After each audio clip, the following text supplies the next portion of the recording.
in this level, Uno Dos, we kind of had the idea that we wanted to make a more vertical level,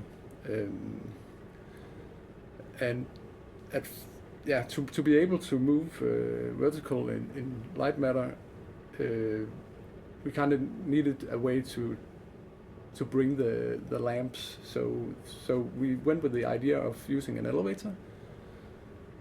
And build the puzzle around it, right? Exactly. Mm. Yeah, and the first thing was, the first idea we got was to put this lamp on top of the elevator, so you would actually be in the elevator and have the lamp just above you. So the roof of the elevator. Yeah. Exactly, the roof. Yes. But when we tested the first iteration of the level, it was really difficult for people to solve the puzzle. So yeah. So the idea was they had to step off the elevator on the second or first floor, press the button to bring the elevator down, and then it would find the lamp on top. Yeah. But it caused problems because in the beginning the level was only encapsulated in the kind of building structure that you see now in the game. So it was very claustrophobic, and each level was you didn't have a sense of what level am I on right now. So through testing, like, people couldn't figure out. They were disoriented for one, and they couldn't find the lamp that was on top of the roof of the elevator. So we came up with the idea of kind of expanding the level a bit, so you see the main structure of the puzzle from the outside in the beginning of the puzzle, to kind of get a feeling of how, like, now you're gonna work in a more vertical sense with the elevator, and you kind of get a feeling of there are 3 levels that you work on, so you have more of an overview when you go into the actual puzzle part of it. And then inside the puzzle building, if you can call that, we also have like, some places the ceiling is missing, or pipes are extending from the bottom level all the way to the top, to kind of get the feeling of, or get the sense that, or get a better overview of where you are in the level. Yeah. So you can look up and see the other levels from, for instance, the bottom floor. But there's also that the idea that there's something on top of the elevator, that there is a level more, you can actually see that. Yeah, the idea is to plant the idea in the player's head that, well, I saw 3 levels from the outside, but I've only been on 2 of them. So what happens if I, for instance, press the button on the first floor and the elevator moves down? Can I go up stairs? And yeah, that's what the whole puzzle revolves around. And of course, having the player, like, calculating in their head that probably need to get to the top floor, because they will pretty quickly get stuck. Like, they'll pretty quickly get access to the 1 lamp and then the 2 floors with the 2 sensors, but all it does is open a gate, and then you can't really progress from there. You need 1 more lamp to figure out to light up the shadows. Yes. Yeah. And then it's you're back and forth in figuring out how to get the 3rd lamp, and then of course also illuminating the correct sensors to go out through the level. Yeah.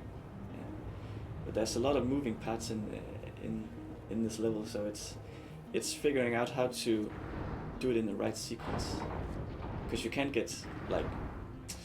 still get a bit frustrated maybe that there's a lot of back and forth. You have to move the elevator down, put the lamp on top, press the button again to get the elevator up.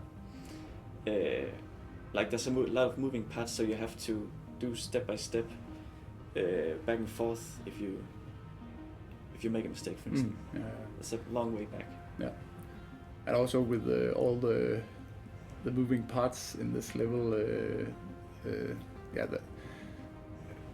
when making the sound, for example, the elevator, you can actually push the button to start it, and then you can push it again before it's all the way up. So it wasn't possible just to make a simple sound that plays from start to end, because it would be abrupted when you press the button. So we had to come up with a solution that controlling the sound with a parameter of the speed of the elevator. So when the speed threshold get over 0, then it kind of make a clunk sound that starts the elevator, and then it has a middle sound, which is the elevator running. And if the speed goes under a certain threshold, then it makes a stop sound. So that's kind of the solution for that. Yeah. And then the visuals also supported. It has that smooth, like if you press the button, press it again, it will slow down and then speed up the other way again. So, yeah.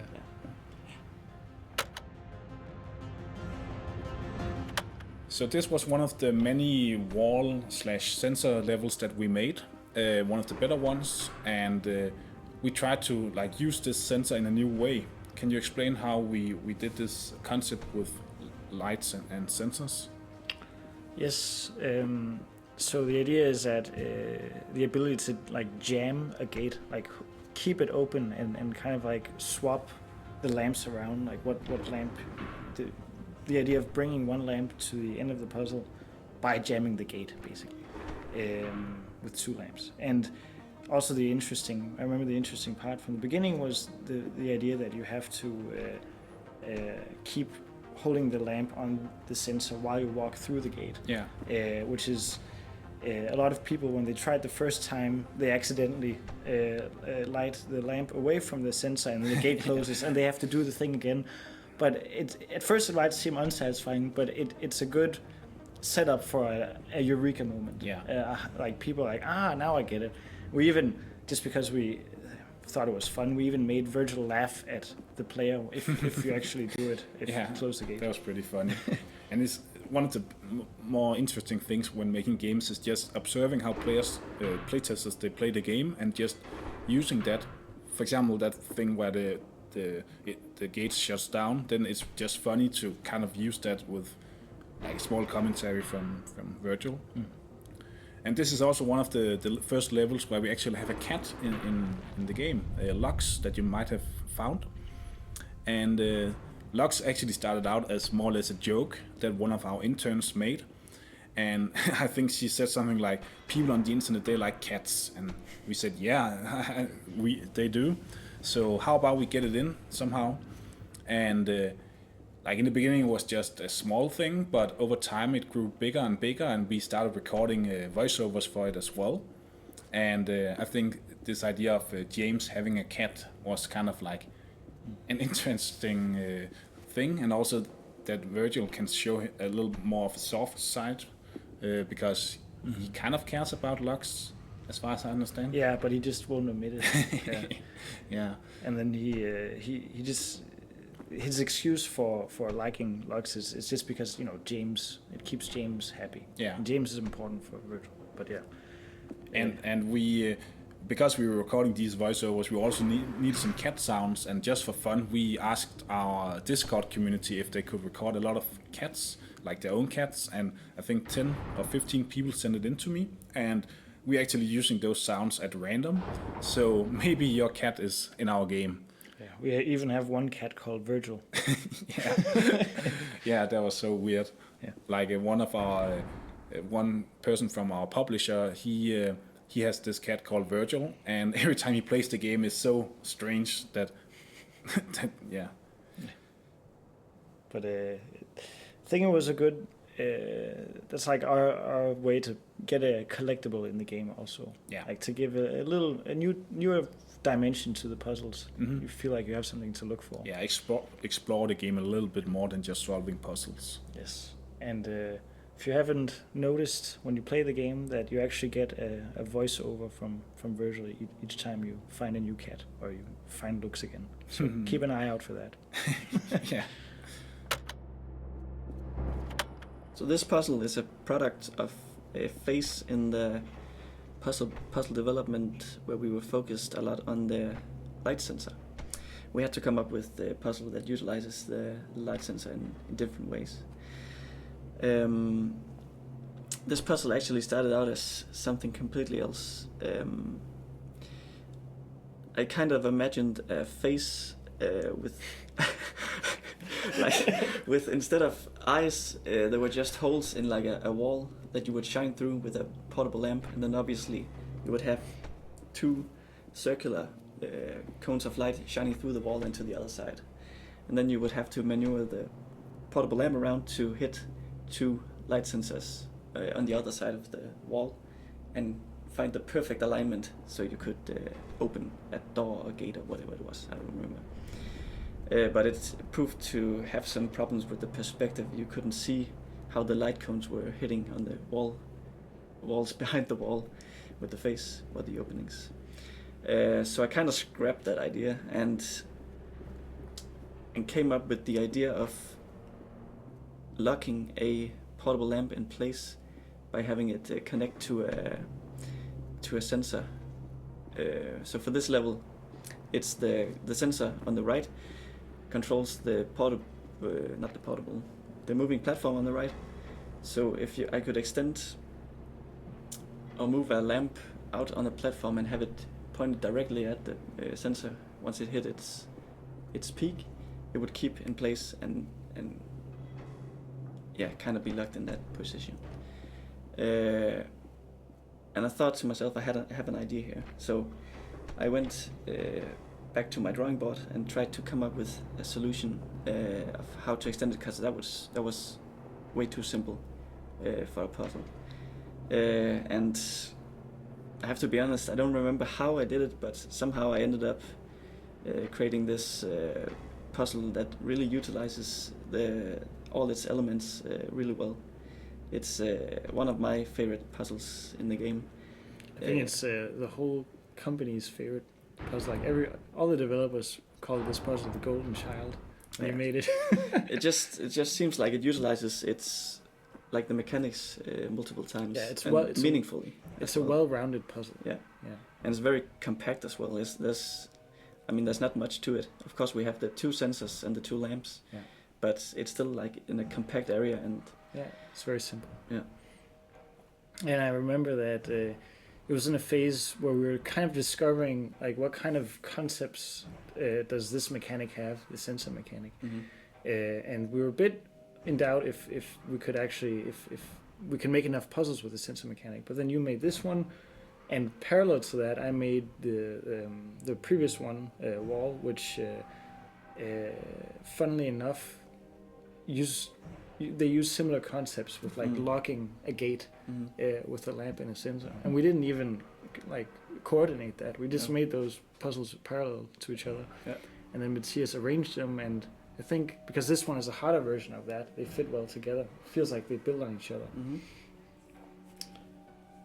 And I also remember that now that we're talking about sensors, like the whole reason why we have this mechanic, the sensor mechanic, was we were in the game. You light up a lot of floor, and having things on walls that you light up, that you have to light up something vertical also. It gave a nice contrast to that, and it just felt cool being able to activate things with light. So you felt a little more powerful with that. Yeah. So it's a mechanic that we really wanted to make work, and luckily we did.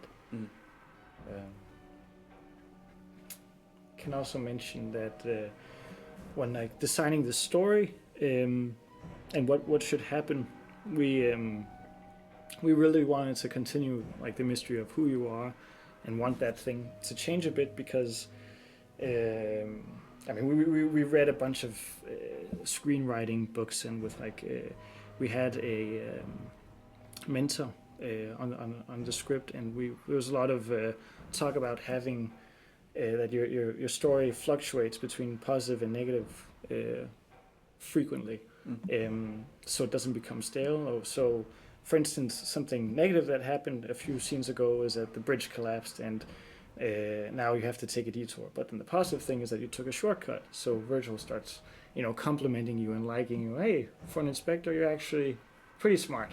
But then all of a sudden he finds out that you're a journalist, and it kind of dives down again. And that really fit with David as a voice actor, because he is very versatile and has a big range.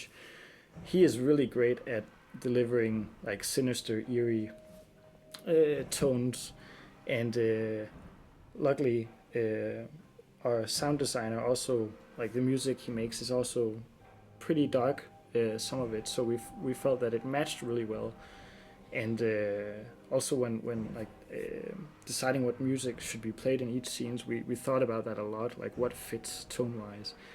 And here he made a darker sound that kind of fits with this, with him suspecting that you're an enemy, basically, because Virgil is the character of Virgil is very inspired by Elon Musk, and one of the things that we talked a lot about with Elon Musk is his relation to journalists, where there's interviews where journalists are basically trying to, make him saying things to make him emotional. There's an interview where he basically cries on camera because the journalist is just asking these really, really nasty questions. And we thought it would be interesting if Virgil also had like this weakness, like he hates journalists because they keep trying to expose him or expose weaknesses. And it also gives the character a bit more depth and makes him, it's a way to make him talk about things that he would otherwise hide away. Like shortly after this he starts talking about Arthur and stuff like that, and progressing the narrative a bit.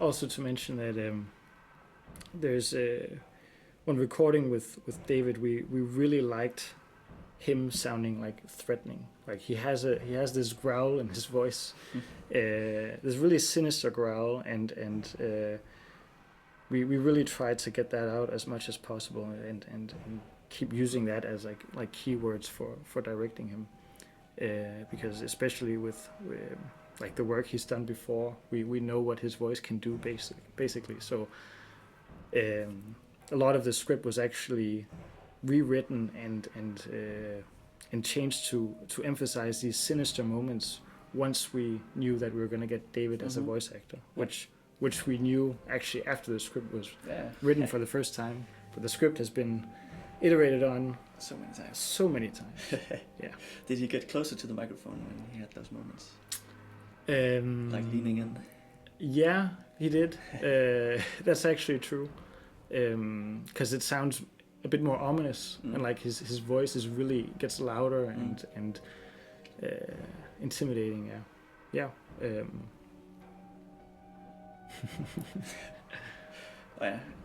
Last thing, fun fact.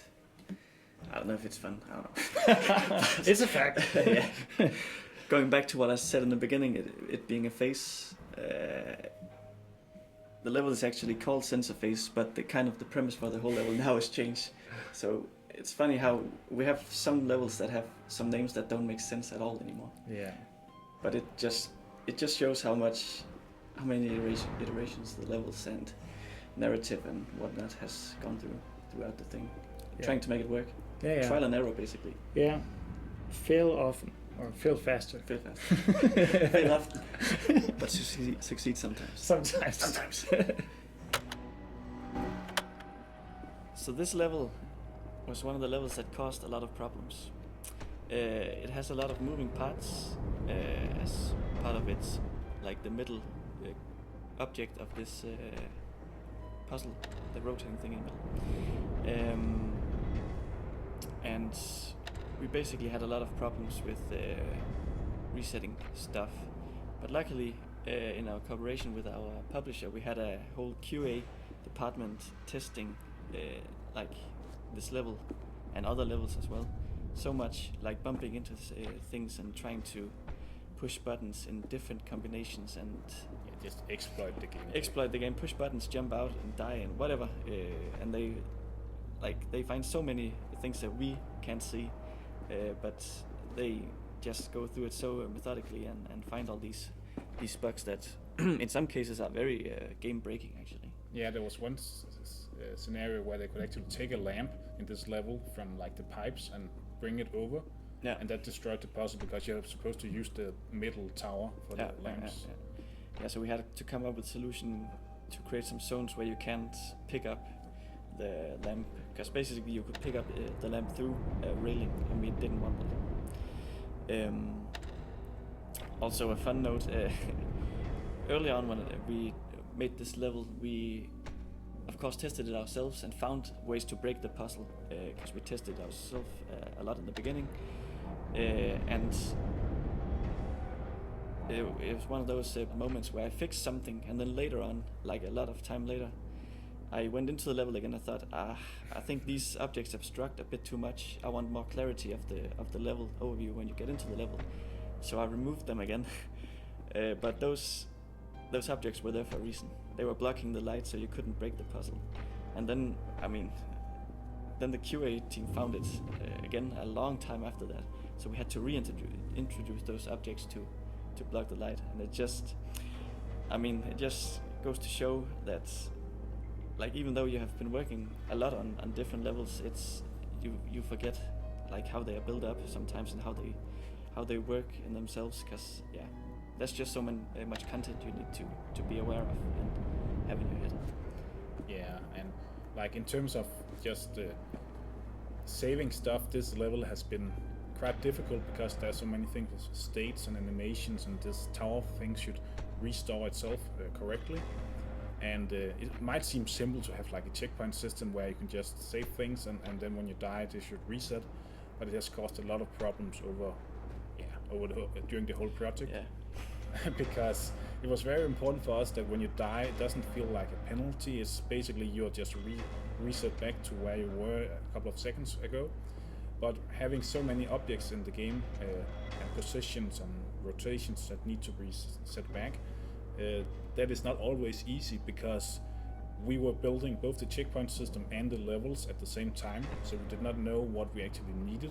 We had an idea, but then once in a while we needed something else that we needed to save, and the system had to kind of be morphed into something else. And it's not easy to test for, because sometimes something that works in the editor, in our Unity editor, works, but then in the build on Steam it doesn't work, and there's so many combinations. Yeah, and it is critical that it works, because if you rotated something into a position and it doesn't rotate back, but you spawn back like early on the level, you might have rotated the thing away from you, so you can't proceed.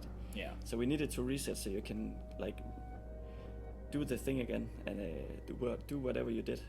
Yeah, we don't want to lock the player, we don't want soft locking, hard locking maybe. And this level overall we have found it to be quite difficult, and like it takes a long time to play. So to not get too boring and tedious, we had to introduce some story in between story elements like voiceovers. Yeah, and that was like right from the beginning when we designed the character Virtual. We saw it as a great opportunity to fill out those annoying like moments in puzzles where we're really stuck, just to make it feel a bit more like to bring a little life in those moments, which can otherwise be a bit boring or tough. And then in the beginning it was just we just wanted him to make fun of you, not progressing, and you being able to laugh at yourself, because we kind of noticed that people thought that was funny, like being insulted by him. But then like these in-betweener things actually grew a lot. We started adding more of them than we initially had decided, and we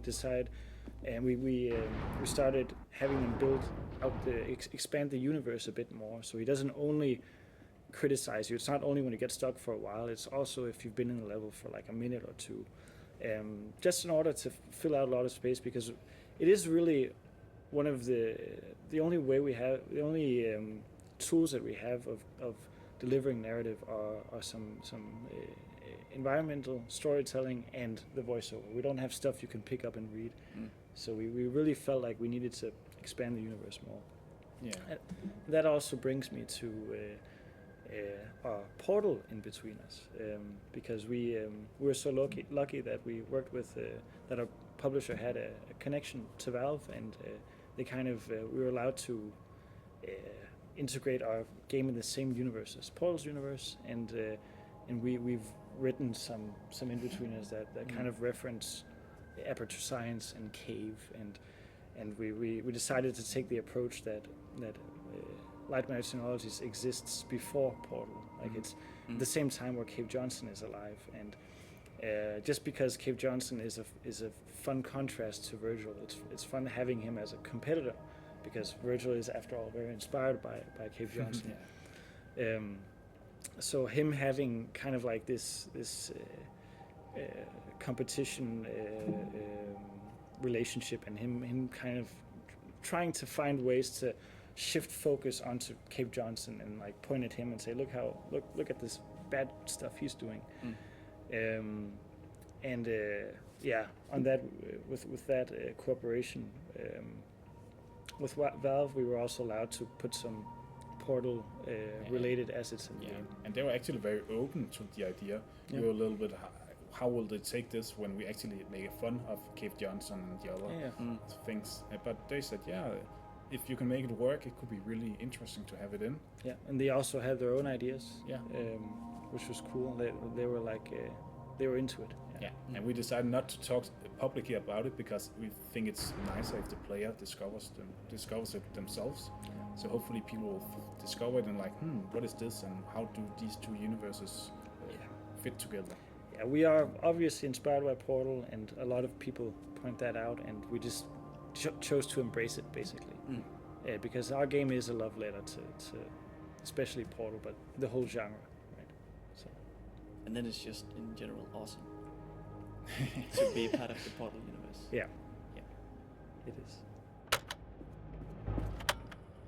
So this level started out as an attempt to make a puzzle where we enforced that players couldn't jump with the portables. So it started out as an idea with you having to get the portable lamp up onto a platform somehow with the help of an elevator. And we actually had something that looked completely different from what it does today, but it just wasn't challenging enough. So this is one of the puzzles that has actually been worked quite a lot on. It has changed a lot of times, but we kind of found a concept towards the ending of the original puzzle where you had to strafe with a lamp to get past a gate that this puzzle uses a lot today, and then we built from there.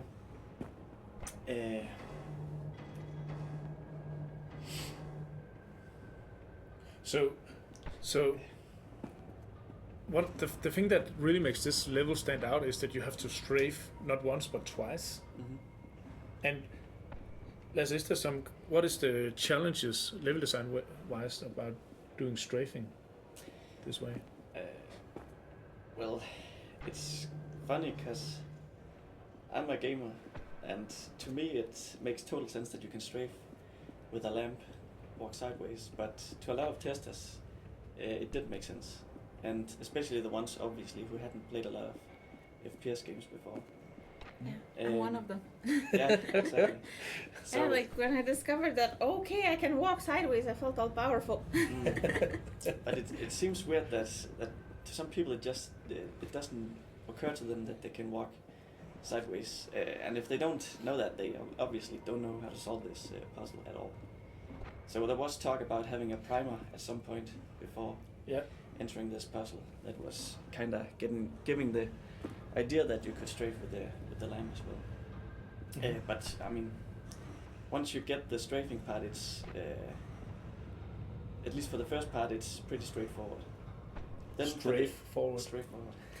Then for the second part, there's a bit more challenge where you have to realize that the bottom part of a window isn't covered up, so you can illuminate a floor besides the gate you have to surpass. And that's a very important detail, because if you don't do it correctly, you can't, you don't have a safe ground to stand on when you go past the gate, and you have to turn the lamp to illuminate your way to the exit. But obviously, removing the lamp from the sensor closes the gate. Yeah, like these gates. Is there a reason?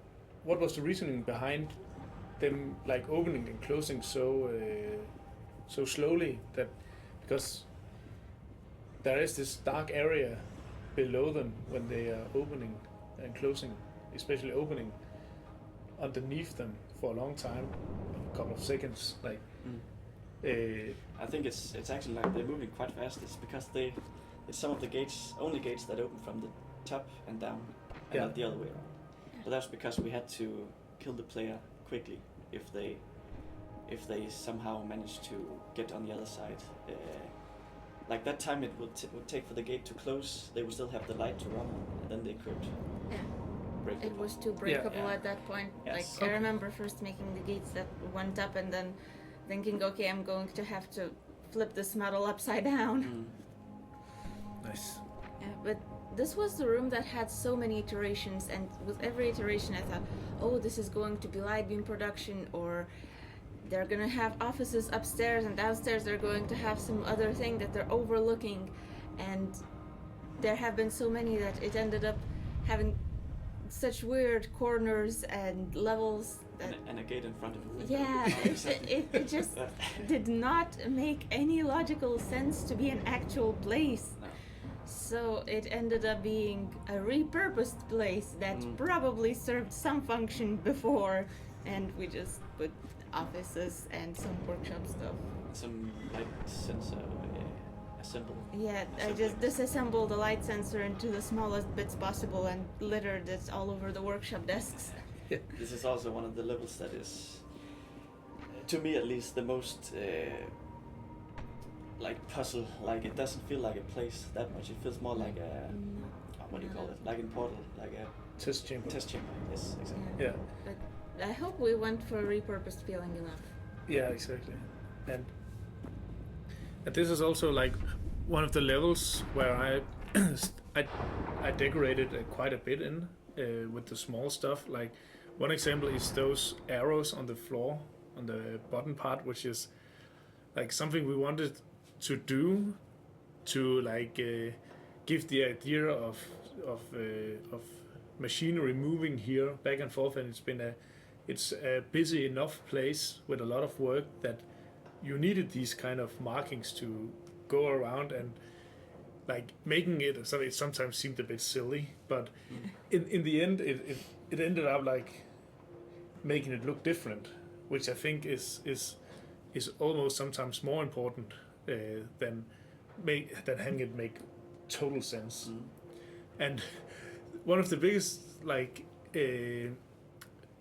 difficulties doing these kind of arrows is that you need them to come from somewhere and end somewhere that made sense.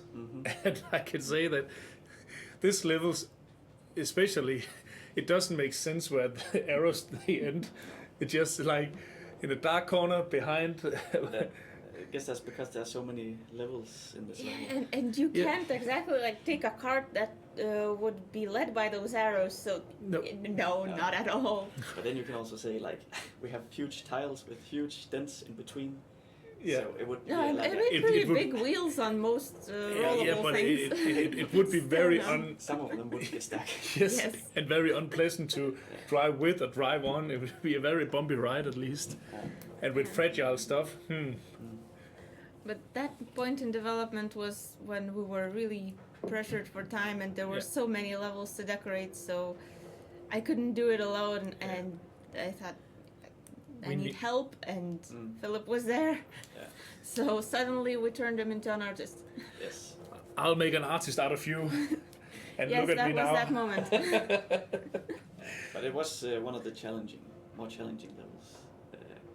Also because of the levels in the level, like you having to see the exit at certain points, so you know where you're going, and kind of deduct that, like the first part where you have to strafe, that whole room that goes downstairs is one part of the puzzle.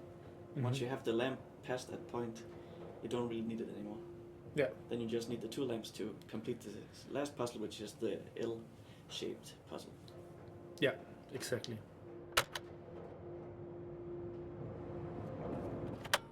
So this level is not a puzzle. It serves as a kind of a break room, if you can call that. We found out during testing that the puzzle you just came from and the next one you're gonna experience, those two were very like tough on the testers. They were at the end of the test. They were very exhausted, and almost giving up. They almost gave up during the puzzles. So we had to introduce a break in between the two, and remotivate the player. And that's why we chose to, in this section, kind of hint about the next section of the game. The player obviously don't know that they are gonna proceed through this huge futuristic door later in the game, but it still gives an idea piques their interest on what's behind that door. Yeah, and also the VO states that it's research and development. So he plants the kind of the seed, and I wonder if I get in there at some point. And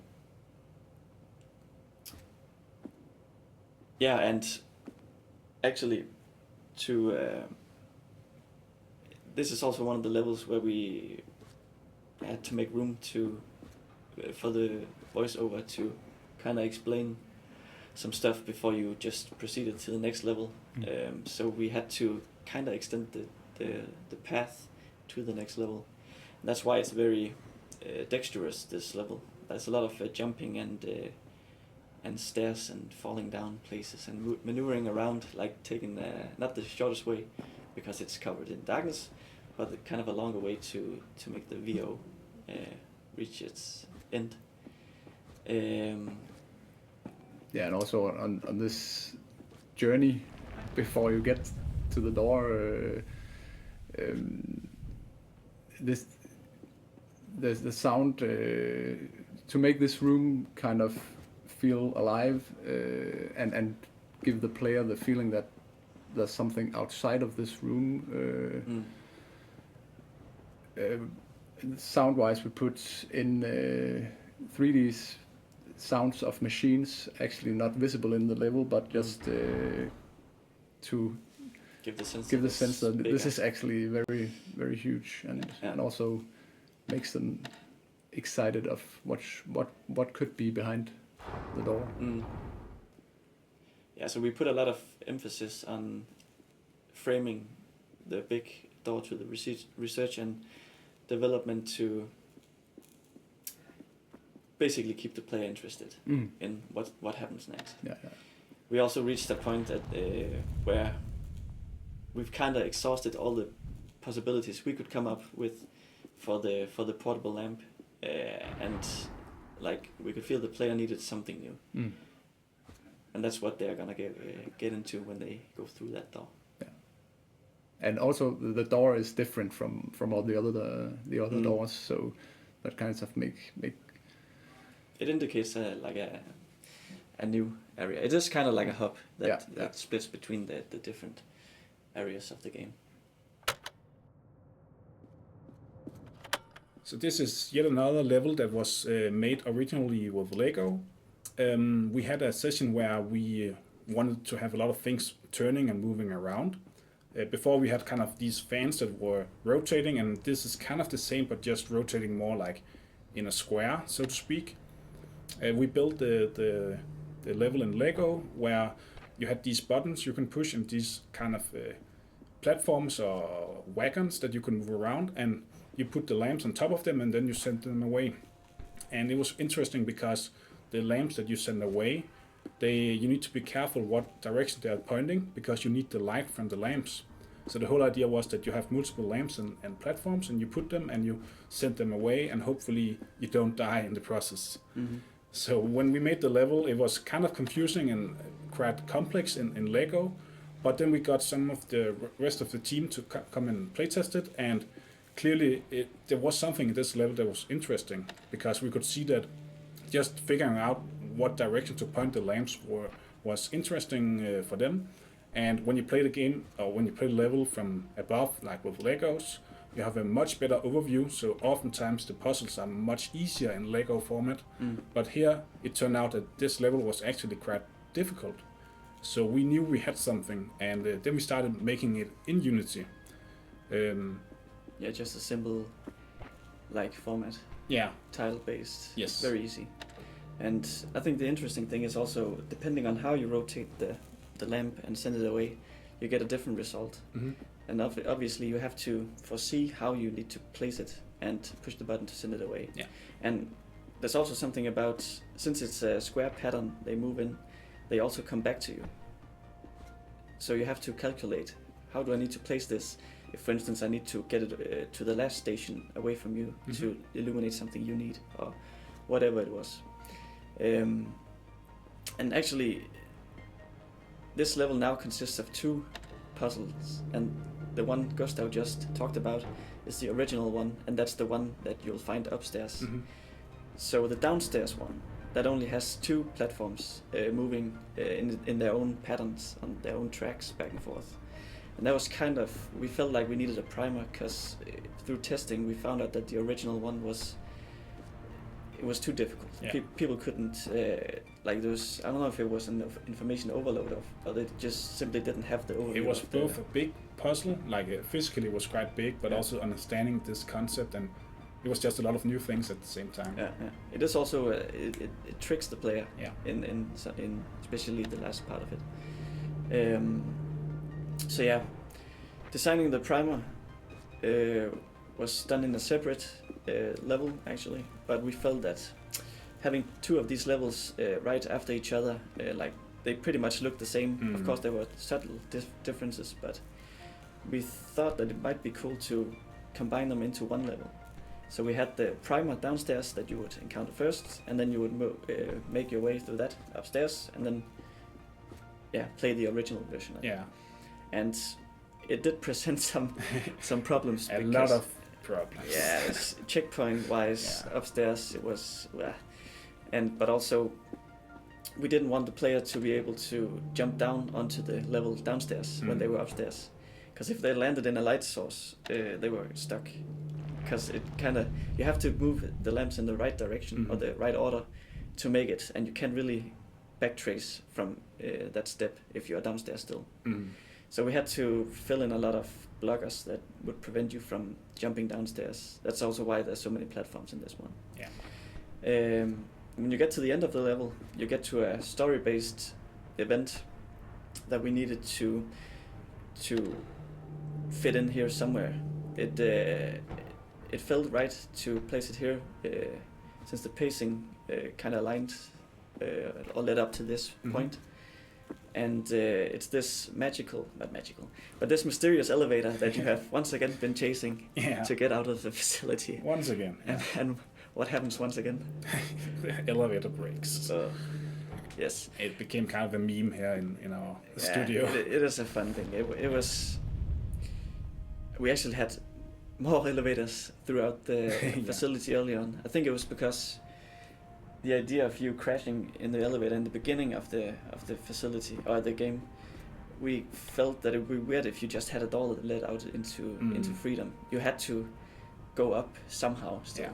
And we did want to put in just a bunch of stairs. That was I guess too boring. So we put in this elevator as well. And obviously it crashes, as you know. And a fun thing here was trying to design a way for the player to backtrack. Virtual instructs you to go backtrack, get out into the kind of hub area that you were in previously, before this level. But as I mentioned earlier, like when the lamps are kind of set in place to complete the levels outside the elevator room, you can't really backtrack that easily. So we had to come up with another idea, and that was to have the elevator crash through the bottom floor of the elevator shaft, and then you would jump down into like a ventilation area, and then backtrack your way out to the downstairs part of the puzzle, and then make your way back from there. Yeah, and it's nice just to be a little bit behind the scenes again and listen to an Ellen. Yeah, that was another excuse, or whatever, opportunity to have a Ellen tape to explain some more stuff. And also we are hiding a small reference to a movie that we all really like down in the vents. Yes. Maybe you found a lighter. Yes. Is that what it's called? Yeah. So. We're not going to give anything away. But yeah, from there, it's once you get out of the ventilation system again, it's basically just a walk. You have to catch or go grab the lamp again downstairs and kind of backtrack the same puzzle that you completed first when you entered the room, and then get out of the entrance where you came in. And yeah, that's basically it. It's one of those puzzles that were really also causing a lot of problems. It's one of the puzzles that has been through most iterations. Like, so, yeah, we said that a couple of times for some puzzles, but yeah, this is one of the more difficult ones. Yes.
Yeah, I think this level is a good example of how we structured the facility, how we structured the levels in the game.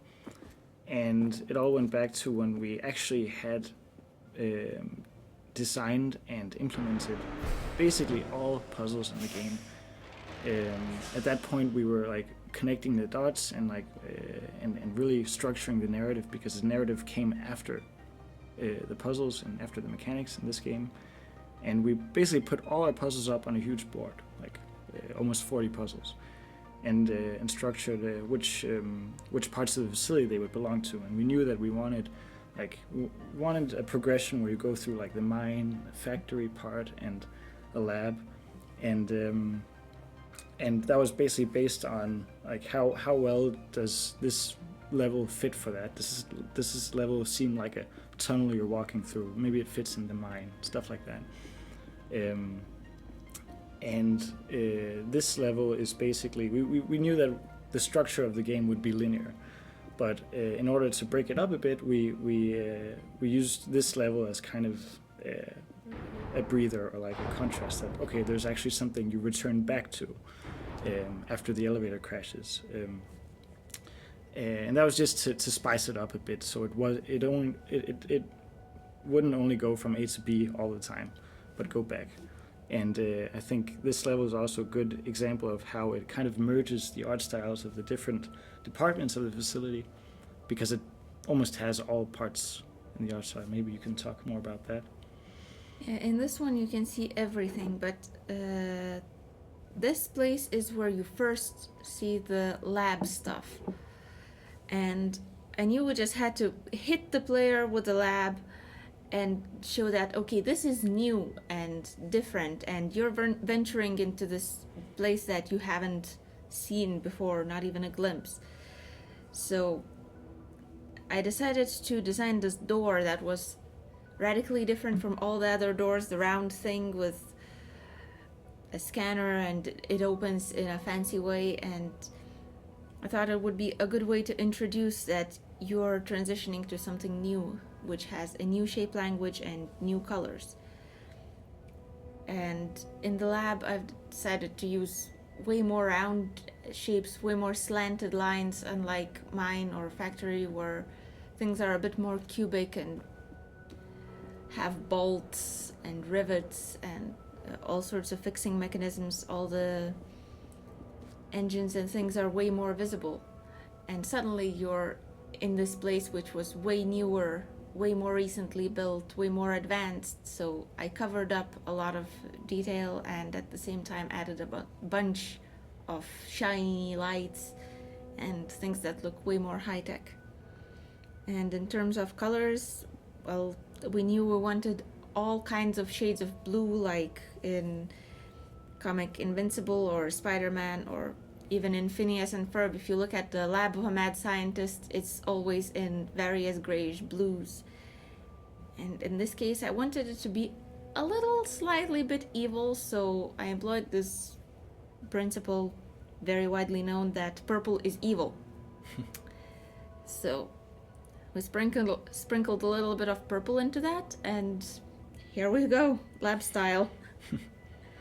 Yeah, I think even like the fact or the idea of Virgil, it's a bit inspired by our art style, because we had this kind of mad scientist look before we constructed the narrative fully, and yeah, I think it had some influence on that. And I also remember that back in the day when developing the art style, it came a lot from the idea of making a level more readable. So because the floor is so important in our game, because you have to be careful where it looks, so we made the floor... That's where you think. Yeah, exactly. We made the floor brighter than like the walls, because the walls is more like a background element, made it grayer, and that also fit really well with the comics we looked at, that the important things you should pay attention to are brighter, with like in this color palette.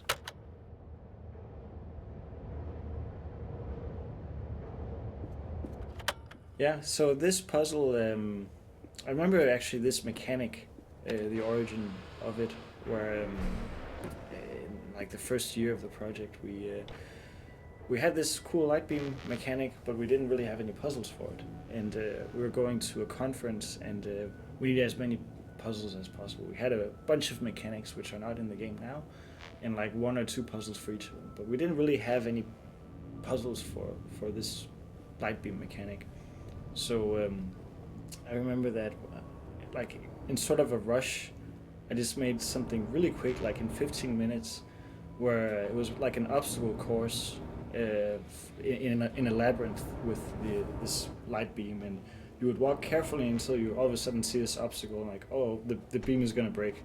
Then you walk around that obstacle and like move through this obstacle course, and then we kind of saw, okay, there might be some potential with this mechanic, and I think that's kind of what this puzzle is building on, like showing that the connections can be broken, and like that you have to walk around these obstacles. And luckily we were able to build on this mechanic and do even more puzzles, because that's only the first part of it, avoiding that the beams are broken.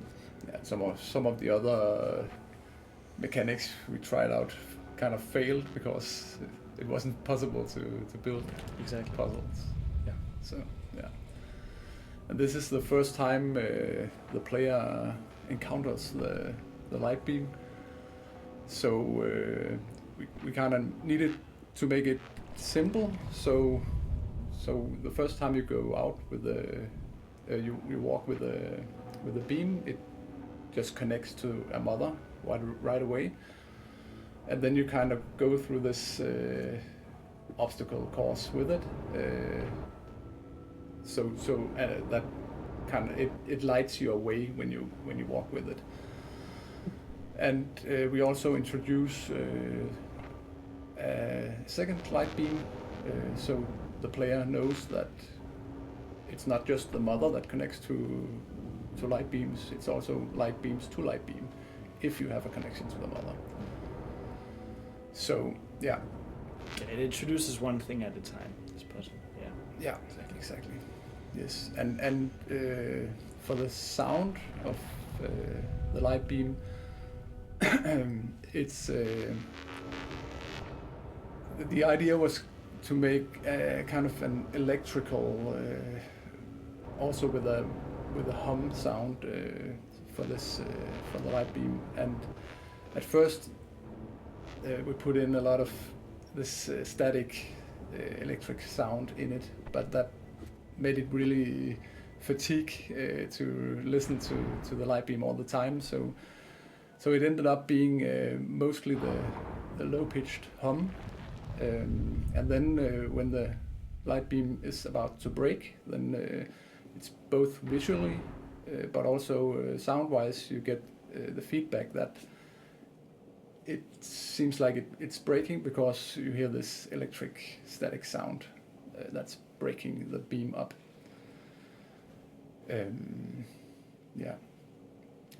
And when you connect more than one light beam, we kind of needed a change in the sound also. So the idea was to make overtones when second and third light beams connect. Then we add overtones to the hum sound, so you know that you connected more than one. And also, I remember when we talked about visually how the beam would look. We always knew, because the explanation was that it should look really solid, almost like light has become matter. So we knew that it would be pretty thick and very, very wide.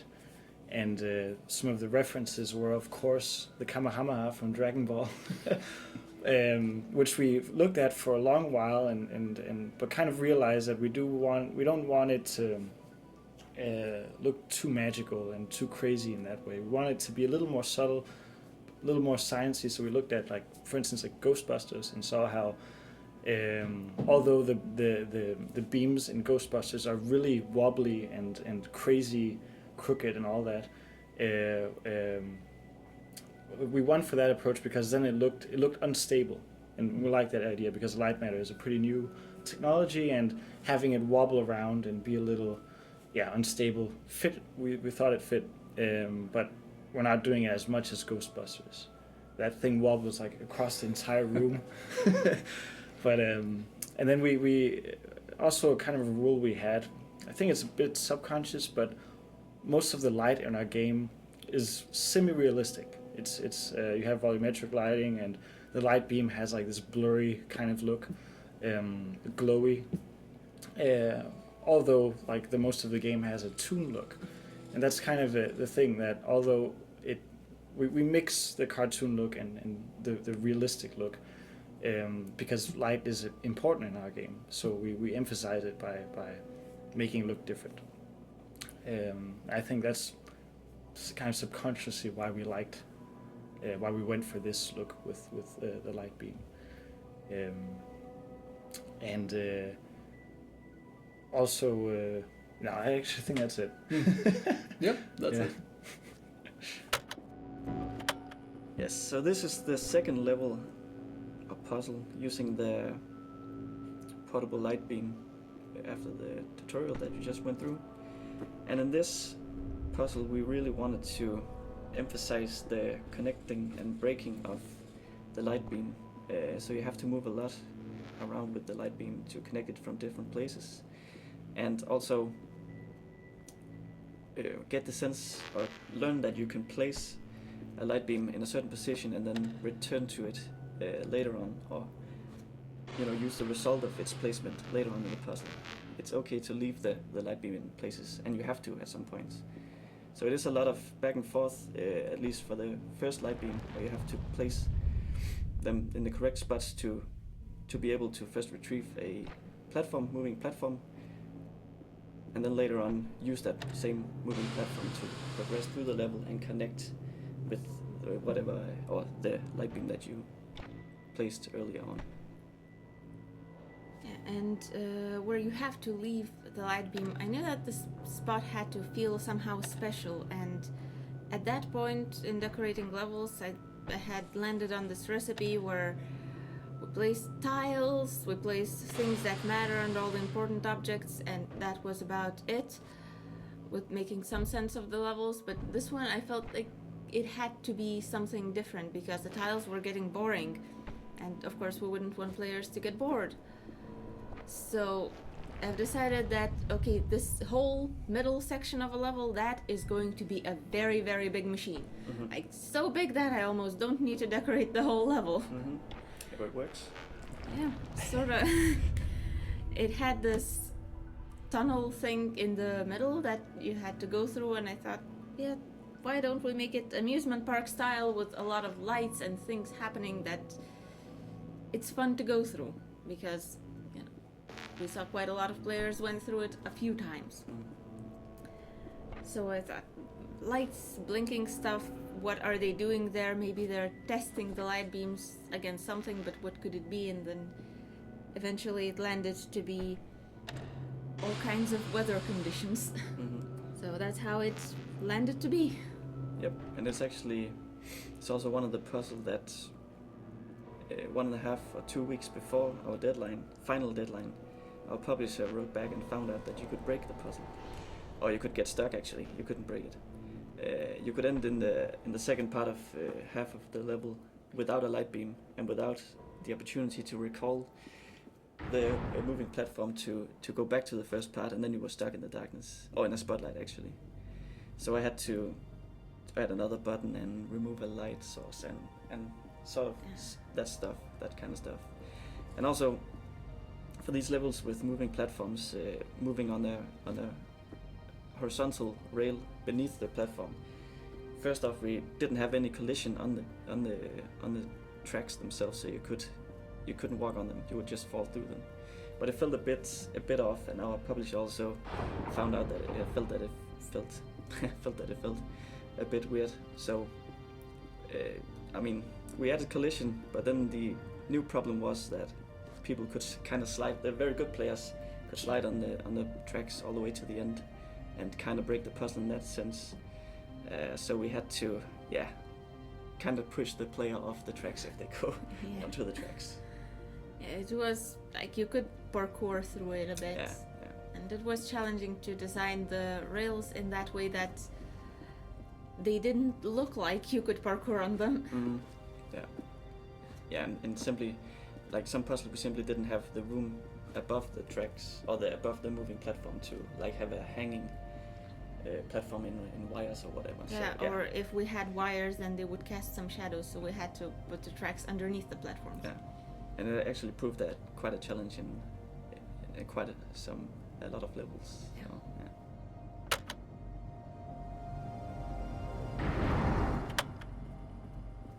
Hi there, my name's Clive. I was brought in as a writer for Lightmatter, and I came in because I was tasked with punching up the dialogue a little bit, and they showed me some lines. They said, okay, this is the path we're going through, and I gave them some suggestions, and they really liked it. I think like the one thing that actually got me the job was the line like. Focus groups called it heavy and clunky. I called it weak and stupid. Yep. And and from then on, me and Benjamin just started working together.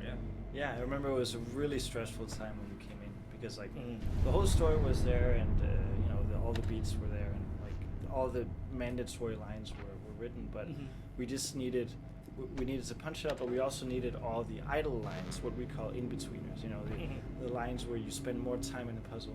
Yeah. We had none of that when you came in, and that was like, I think it was like a month and a half until we had to go record in the studio. Yeah. Where we would, like, initially we wanted to record all of the dialogue. Yeah. In that session. And it was like really, really stressful because like the in-betweeners, as we called it, right? We were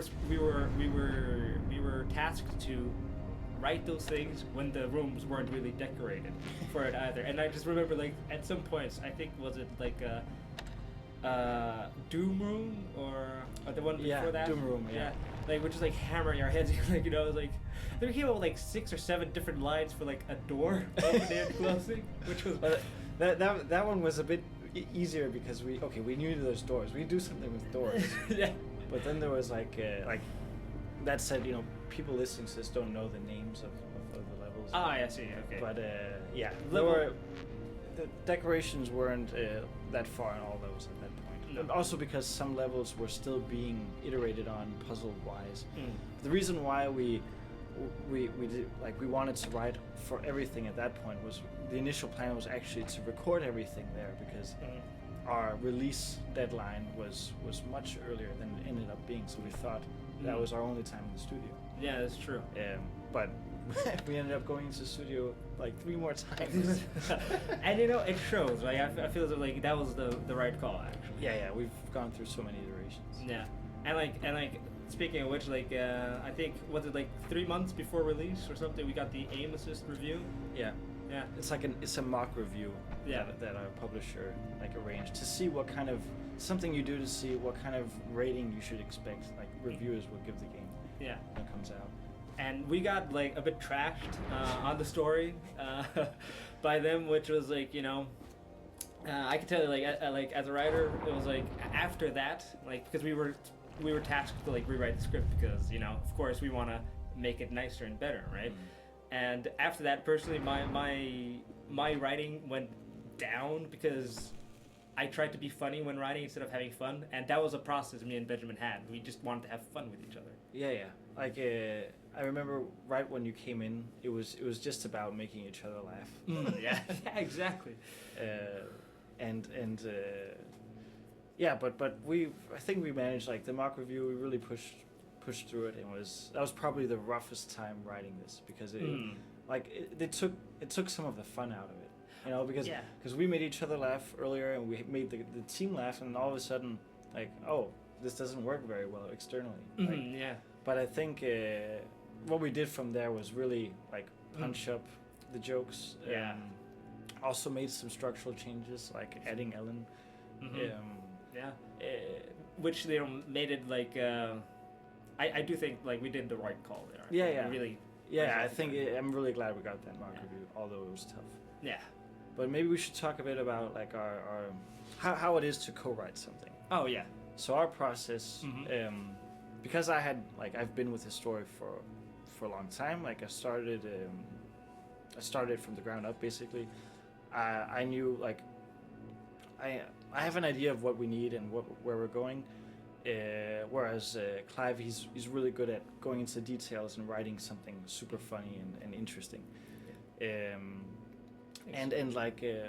When you came in, the main needs were making it funnier, but also making Virgil a bit more believable, verbose, sound more like a really intelligent CEO.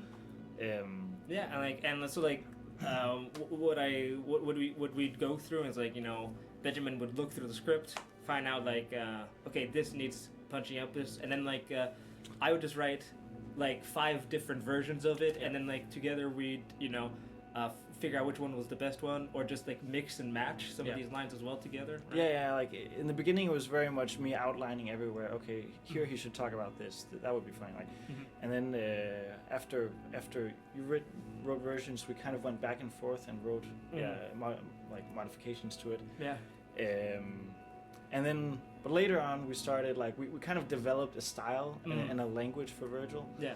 And that we felt really confident with. So once we had that, we kind of shared that ability to write Virgil. Definitely. So I would also just run off and write some stuff, and then you would come in and we made some out of it. So more and more, I also moved away from just outlining. But because we just got so confident with Virgil. We did. It was a really nice process. And then we like from. Oh yeah, that said, when you came in, we also knew that we were gonna have David Bateson as a voice actor, and that also helped tremendously. It did, because then we could like actually, think, okay, let's write it with his timbre in mind, right? Yeah, make some really dry humor because his voice is just so suitable for it. And then from then on, like that was. The first month we had to write something for the first recording, but we kept on iterating on the script a year from then. And you were still consultant, so you came in once in a while. Yeah, I kept writing on the script, and you came in and helped me like polish it, and like we made sure together that we both liked what was going on. Yeah, exactly. Yeah, and it was nice, and like as we worked, like other people also in the team had some feedback. Yeah. For example, the James come in at the last minute to save you. That was actually Lester that came up with that idea. And we loved Amazing it. idea. Yeah, really good. And I think that's a good example of like if you get your team passionate about the story, that's super great help because they can come up with ideas themselves and add to it, and it feels more like a unified thing. And I think I'm really glad we went that direction. Because as I mentioned, some of these other developer commentaries, coming up with a story that the whole team likes is probably the biggest challenge. Getting everyone on board. Yeah, definitely. So like to finish this off, right? If we have time, do you want to like go through like your favorite line, like my favorite line, and I've said this to Benjamin before, is like I can't remember what level this is, but like try to rise above being a rat in a maze or something to that effect. Yeah. So what about yours? I just before that, like I remember the story behind that line. Like we talked about what does this level look like? It's just a level with a bunch of doors, and it kind of feels like a labyrinth or a maze or something like that. Yeah. And I just ended up saying like try writing something about mazes. I have to move on. Like, it's really quick. And then you went home and you thought about it all like in the evening and stuff like that, and you came back the next day like, okay, that's pretty funny. Yeah. Exactly. Yeah. And like it was so good, so good. Anyway, I'm a bit split between two. Yeah. I gotta say two. I'm sorry. No, that's fair. Like the first one being, I'm limited by my body but not my mind. As you have the opposite problem, you'll play a part in this. Yeah. Like the line we built Virgil on, right? Yeah. Because that line was just written out of. It was just so a coincidence in a way. Like we didn't even try to write anything funny. It's just he's explaining the plan, and then. We wrote like his whole plan for what to do next, like with the lever and all that. I was like, I just need to add a little more, just make it a little more lighthearted. And then all of a sudden it was a joke that made the whole company laugh. Nice. And that's kind of like, then we decided, okay, we need this joke everywhere. But also the other thing was when I accidentally said to Philip in the company, because he when writing Virgil, it's easy to become like Virgil. Like he gets stuck in your head, Yeah. And I think a lot of writers talk about this. Yeah. But really quick, like my girlfriend doesn't allow me to do Virgil voice anymore because she just hates it so badly. but even though you don't do the voice, it comes out in the way that you say things. You just say things to people that are insulting, like without you having that intention. So at some point, like Philip came home from a conference, and he was just like, man, it's so I have to go to another conference and network with people, and I mean that's his job, right? He kind of loves it, but he I just remember I was sitting there programming or writing or something like that, and then I just said, wow, man, I would hate my life if I were you. And then everyone just laughed, and in that moment I was kind of like serious about it. I was like, but I would that would suck. Yeah, definitely. But I just didn't see it as an insult. No. It was a factual statement. And then we had to like really back and forth if we like were to include that line. I'm so glad you convinced me to keep it. Yeah. Man, like I remember there was like. That's also another thing, like listening to different voices in the company, because everyone has their opinion about something, and we show our writing to everyone. And there was one or two people who thought that line was a bit teenagey and childish, and that's fair. I kind of see that. Yeah. But it also triggered a really strong reaction with some people. Yeah. I went to bat for that line. I was like it's a funny line. So like who cares if people don't think it's a bit teenagey? It's like no, it's a good line and it stands for itself. I even tried to. I mean, it does come a bit out of nowhere, but I think that's kind of the charm of it. It is. And I even tried like making him more intelligent with it. Like I would despise my existence if I were you. But that even sounded even more teenagey, because I'm coming up with fancy words just to. Yeah, that's true. I think that was a feedback you gave, and okay, let's just stick with it. Yeah. And also another, like, I think a good, you've written a good line when you like when you keep rereading the script and you get to the line, you're like, that's pretty great. Then you just know you shouldn't mess with it. You shouldn't change it. That's true. That's true. And we had that a lot, like in the last, like when we were rewriting, like no, rereading, like the last last bit. Yeah. And do you remember like how like even before the aim assist review that we reread the script and we were like every time we reread the script we were like, this is great. Yeah, like we did, right? But like also like we had that in the context of like budget cuts as well, right? Or budget limitations because at that point we couldn't really afford to have Ellen with us, right? And so like I was really happy with it because like, you know, of course there's things that could be done better, right? But the thing is like we didn't have money for it, so I was like, yes, this is amazing. I think like we're happy with what we had before the aim assist review, but like that it just gave a whole new perspective, and we're even happier with it now. No, that's true, and also like that goes to show the benefit of having actual like industry veterans looking at your stuff, right? Yeah, exactly. Because playtesters, like we've tried so much getting playtesters in to talk about or to give feedback on the story, but they really focus on gameplay. That's the thing that other game developers I know, they always talk about that playtesters rarely talk about story.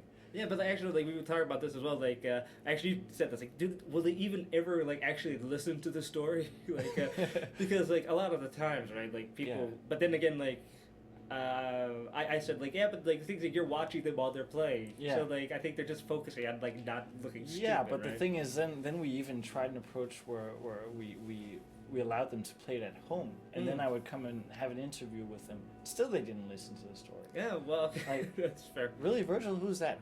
Who's Arthur? Never heard of those people. Yeah, exactly. I had Metallic in the background while I played the game.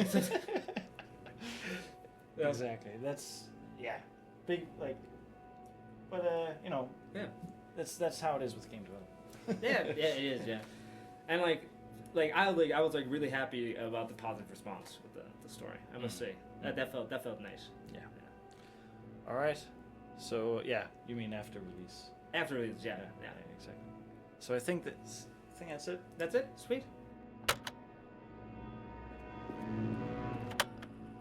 So this level puzzle, whatever you want to call it, I don't know if you can call it a puzzle, is a bit different from the rest of the levels in the game.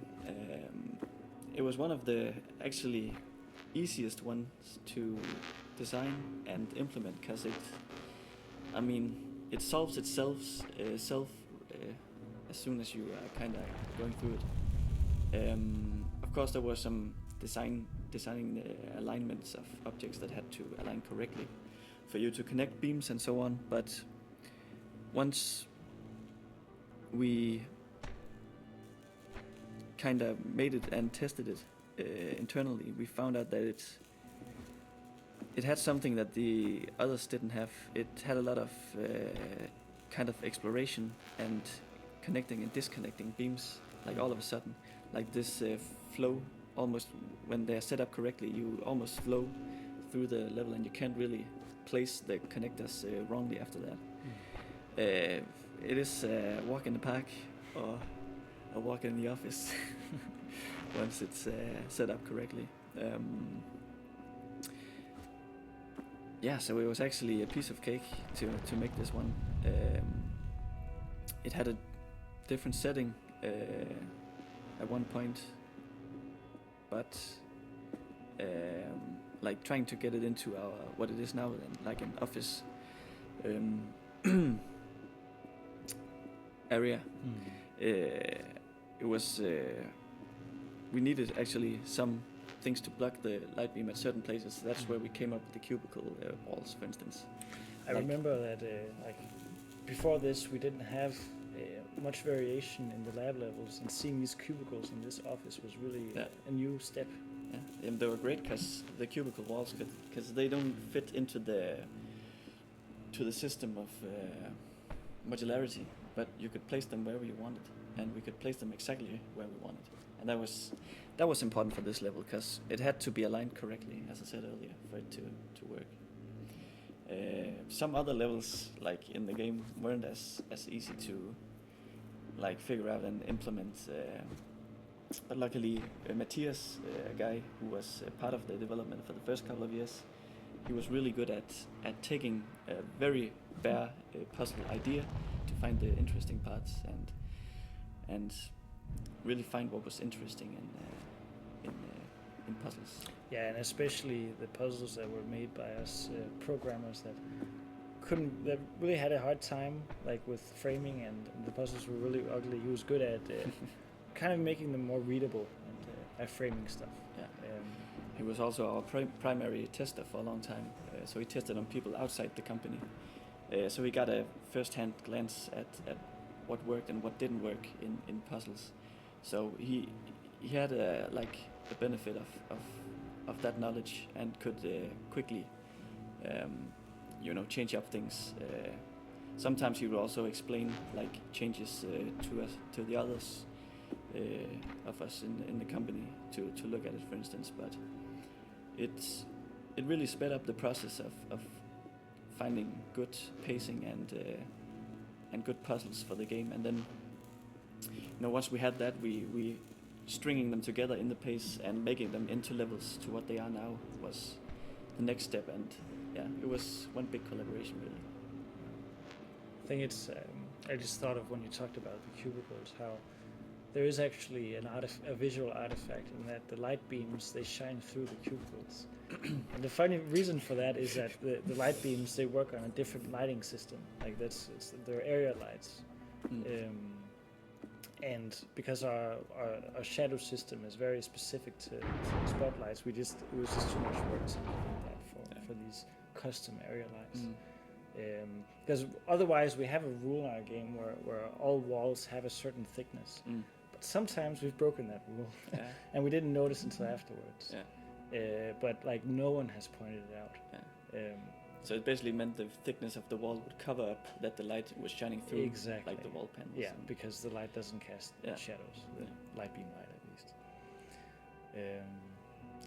And another fun fact is that like the dialogue in this level, I think we kind of use that as a rule of thumb or like a reference for how to like develop humor in the game, because when we wrote the whole script very bare, like with not a lot of humor, just like with the key information that we want to convey to the player, and we had a hard time like developing the humor of the game. But this level we just randomly stumbled upon the joke, like we just came up with it while explaining to the player what the mission was, where Virgil says that I'm limited by my body but not my mind, so I wasn't able to get around the obstacles. As you have the opposite problem, you'll play a part in this.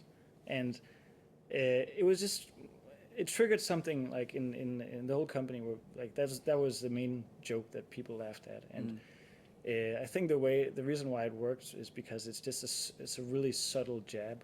Like it's like a really subtle insult, and an intelligent insult, and it fit for like this elitist CEO guy.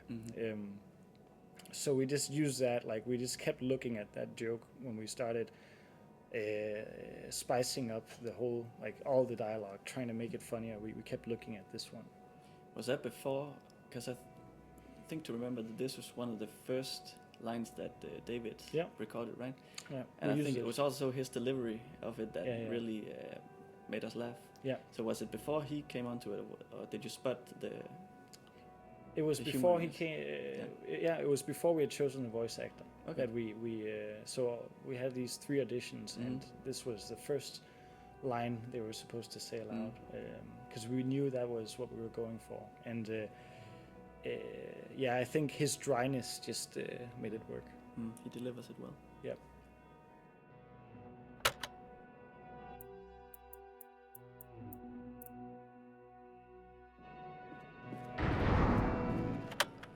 Yeah, so in this puzzle, I remember that I started out building 20 bridges, like the one that you see in the middle of the level, and the idea was to get the light beam like across, like through these 20 bridges by aligning the bridges in the correct way, in a non-obstructing way, so you get the beam to the end of the level.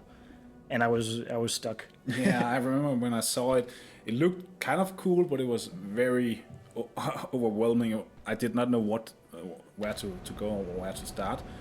So I think I said something to you like, how about, do we need this many bridges? Couldn't we just simplify it a little bit? And it felt a little bit like maybe you became blind to the core idea of the puzzle, and you just had 20 instead of like 2 or 1. Yeah. And I think that often happens when you make puzzles. Like, how much time did you spend on this? 1 day. Yeah, 1 day.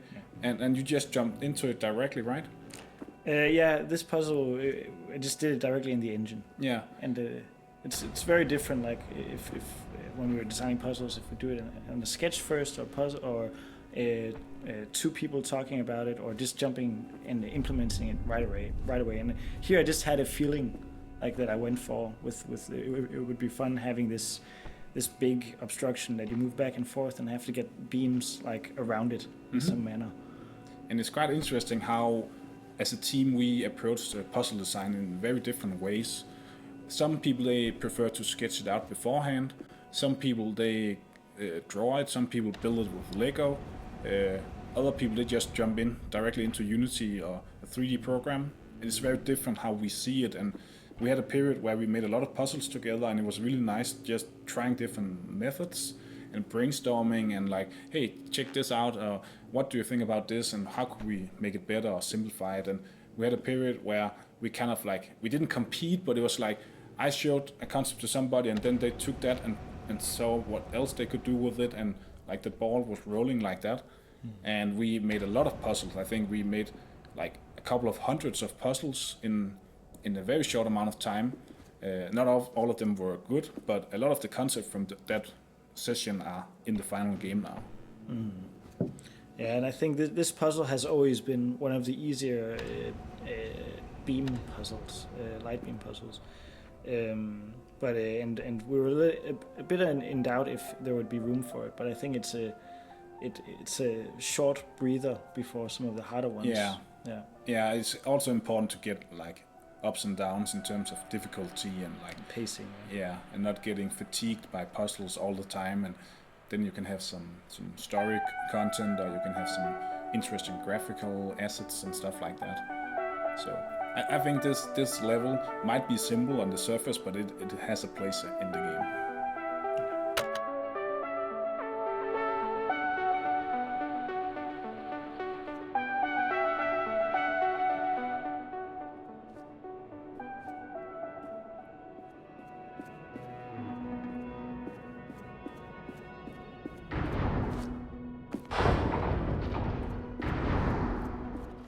This puzzle is a result of a period where I experimented a bit with including timing elements into the puzzle. We had in a long time neglected timing because we didn't feel like it really fit, but at the same time it could be something new and refreshing to change the pace of the game a little bit. So I came up with this puzzle, and I'm sure I got inspiration from somewhere, probably another game, but I can't remember where it stemmed from. It's one of the older puzzles that we have kept. But anyway, it proved to have some problems in the timing element because we didn't have timing earlier in the game. So players were kind of, what is this? All of a sudden I have to time stuff. So in the original version, we only had the big gate that has the core part of the puzzle, but we had to introduce the other gate that is a more simpler form as a sort of primer that you can't get past unless you do it correctly. We found out quickly through testing that it was very breakable, or you could get stuck at least, and especially for this puzzle, it kept happening. Through after test, we tried to fix it and thought, yeah, now we have it. But people kept breaking it. And we had different people on this puzzle to try and fix the breakability, if that's even a word, of the puzzle. But we really never managed to, until the very last part of the development where we had to fix it.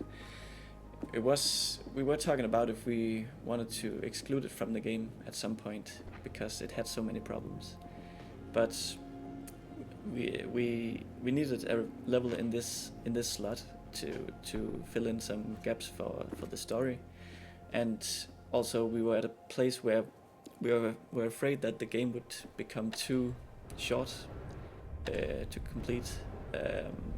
So basically all puzzles that we felt had something, we kind of included, and this is one of them. I don't say there's many of them, but there are some of them.